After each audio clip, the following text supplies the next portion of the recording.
물음표를 느낌표를 만들어주는 남자. 안녕하세요, 조상희 변호사입니다. 잘 지내셨어요? 안녕하세요, 변호사님. 잘 지내셨어요? 오늘 어떤 주제를 다루나요? 왠지 모르게 최근에 들어서 많은 문의가 들어오고 있는 성범죄 사건에 관해서 오늘 좀 얘기를 드리고자 합니다. 강제추행이라든지 강간이라든지 혹은 이제 카메라로 촬영한다든지 상대방의 신체나 성기 부위와 관련해서 이야기를 한다든지 나중에 하나하나 차례 얘기 드리고, 오늘은 이런 성범죄 사건과 관련해 가지고 큰 걸로만 개괄적으로 한번 얘기를 드리고자 합니다.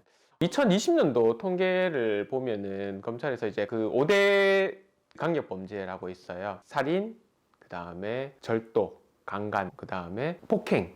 하여튼 총 5가지가 있는데 이 5대 범죄들 중에서 세 번째로 유형이 높은 게 바로 강간과 강제추행 관련된 거고요. 발생 건수하고 검색 건수를 봤을 때 2020년 기준으로 했을 때 대략 한 40만 건인데 그 중에 한 2만에서 3만 건 정도가 강간과 강제추행과 관련된 사건이라고 합니다. 제일 먼저 확인할 수 있는 법조항이 무엇이냐? 우리나라 형법 제32장에 보면은 강간과 강제추행에 죄에 관한 이야기들이 기재되어 있고요.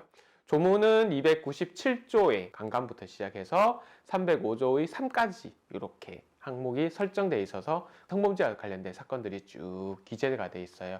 거기에는 이제 뭐 강제추행도 있고 강간도 있고 그 다음에 뭐 여러 가지들이 쭉 나열되어 있거든요. 그래서 나중에 형법 조문을 한번 보시면은 성범죄 사건들이 이렇게 우리나라 형법에서 규정을 하고 있구나 아실 수 있으실 거예요. 그 외에 또 다른 법들이 어떤 게 있느냐, 많이 오르락내리락 하는 법이 바로 성폭력, 처벌행위 등에 관한 법률. 형법 이외의 다른 법률에서도 성범죄와 관련된 사건들을 규정하고 있는데요.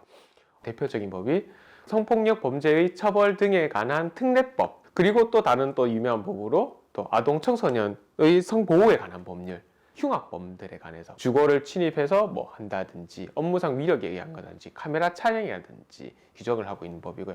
아청법은 많이 아실 거예요. 아동과 청소년 성에 관한 문제들, 기본 형법보다 더 이제 엄하게 처벌하기 위해서 여러 가지 규정들을 하고 있는 법률이라 보시면 될 것 같아요. 그 외의 법률들에 관해서는 성매매 처벌법이라고, 경범죄에 보면은 노출, 저희가 이거 하는 거 있죠? 바바리맨들 온라인상에서 음란물을 유포하거나 뭐 하는 행위들은 일반적으로 이제 정보통신망 이용 촉진 및 이용 보호에 관한 특례법에서 규정을 하고 있습니다. 성범죄와 관련된 것들에 가서 먼저 얘기를 하자면은 개인과 개인 간에서 일어나는 행위들, 범죄 행위에 관해서 처벌을 하는 법이 있고요. 반대로 국가에게 성문제와 관련된 혹은 성범죄와 관련된 거에 관련해서 책무를 주고 국가가 그것들을 행해서 이제 성범죄나 성문제가 발생하지 않도록 책무를 지어주는 법들이 있거든요. 양성평등 기본법 혹은 성폭력 방지 및 피해 보호에 관한 법률 또는 여성폭력 방지 기본법 있는데, 이런 법들은 기본적으로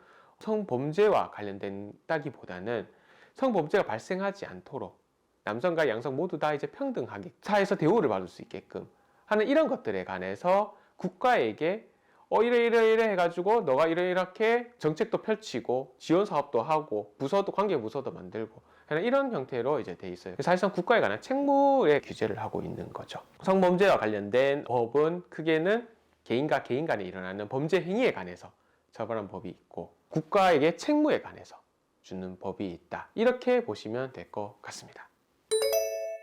네, 오늘 말씀 감사하고요. 마지막으로 더 해주실 말씀 있으신가요? 네, 성범죄 사건 이제 앞으로 제가 해서 쭉 이제 얘기를 드릴 건데, 범죄 행위들이 왜 범죄가 성립하고 범죄 행위에 휘말리지 않기 위해서 어떻게 해야 되는지, 범죄 행위를 당했을 경우에 또 어떻게 해야 되는지 얘기를 드릴 거예요.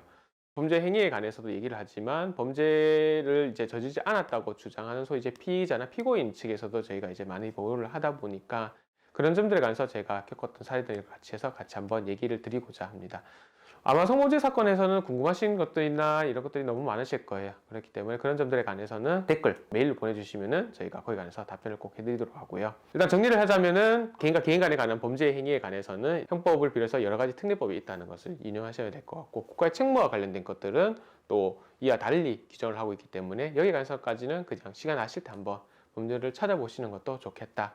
이렇게 얘기를 드리면서 오늘은 마무리할까 합니다.